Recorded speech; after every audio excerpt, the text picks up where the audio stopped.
வேலை பார்க்க வந்தியா இல்ல சண்டை போட வந்தியா? என்ன பிரச்சனை காளை? நேத்து ராத்திரி தம்பி வீட்டுக்கு போறதுக்கு முன்னாடி 100 மூட்டை நெல்லை தவிட்டு குருணையா அரைக்க சொன்னாரு. ஏன் மிஷின்ல பிளேடு கூட செட் பண்ணி கொடுத்துட்டு போனாரு. நானும் அவர் சொன்னபடியே அரைச்சு கொடுத்துட்டானுங்க ஐயா. இப்போ வந்து அரிசியா தானே அரைக்க சொன்னேன், ஏன் குருணையா அரைச்சிருக்கேன்னு சண்டை போடுறாருங்க ஐயா. இல்லைங்கய்யா, நான் அரிசியை தான் அரைக்க சொல்லிட்டு போனேன். அப்படிதான் பிளேடையும் செட் பண்ணி கொடுத்துட்டு போனேன். இந்த ஆளு குருணையை அரைச்சிட்டு நான் தான் அப்படி அரைக்க சொன்னேன்னு பழைய ஏமலை தூக்கி போடுறான். காளை, இன்னைக்கு அரிசி மூட்டையை தான் அனுப்பி வைக்கணும்னு கதிருக்கு நல்லா தெரியும். அப்படி இருக்கிறப்ப அவர் எதுக்கு உன்னை குருணையை அரைக்க சொல்ல போறாரு? அதோட கதிர் எங்க வீட்டு மாப்பிள்ள, அவர் எதுக்காகப்பா பொய் சொல்ல போறாரு? கால, உண்மையிலேயே என்ன நடந்துச்சுன்னு சொல்லு. தப்பு நடக்கிறதுல ரொம்ப சகஜம்தான் கால. அதுக்காக அடுத்தவங்க மேல வீணா பழி போடக்கூடாது. இதுக்கு முன்னாடி இந்த மாதிரி நடந்திருக்குங்களா? நான் எப்படிங்க ஐயா தப்பு பண்ணுவேன்? நீ தப்பு பண்ணல, வேணும்னா தானே பண்ணிருக்க.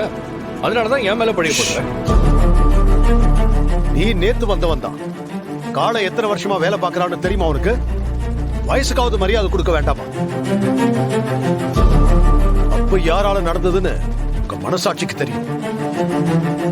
ஆனா அதை ஒத்துக்காம மாத்தி மாத்தி 2 பேரும் குத்த சொல்லிக்கிறீங்க.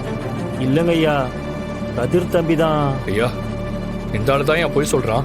மரியாதையா பேசணும்னு இப்பதானே நான் சொன்னேன். யாரும் தப்ப ஒத்துக்க மாட்டீங்கல்ல? 2 பேரால மில்லுக்கு தான் நஷ்டம். அதை விட சொன்ன நேரத்துக்கு அரிசி அனுப்ப முடியாம போயிடுச்சு. இப்ப நான் என்ன முடிவு எடுக்கட்டும் சொல்லுங்க? சொல்லுங்க அண்ணே, யாரு தப்பு பண்ணாங்கன்னு தெரியல. அதனால அவசரப்பட்டு எந்த முடிவும் எடுத்துட வேண்டாம். இன்னும் ஒரு முறை வாய்ப்பு கொடுத்து பார்ப்போமே. இவர் வீட்டு ஆளுன்னு கருணை காட்டிக்கலாமா? இவனை வேலைக்கு சேர்த்து விட்டதும் நீங்க தானே? இல்ல மச்சான், அது அது நீங்க என்ன சொல்ல போறீங்கன்னு எனக்கு தெரியும். இனி இந்த மாதிரி ஒரு தப்பு நடக்க கூடாது. நடந்தா 2 பேர் மேலையும் நடவடிக்கை எடுப்பேன். போங்க, போய் வேலையை பாருங்க.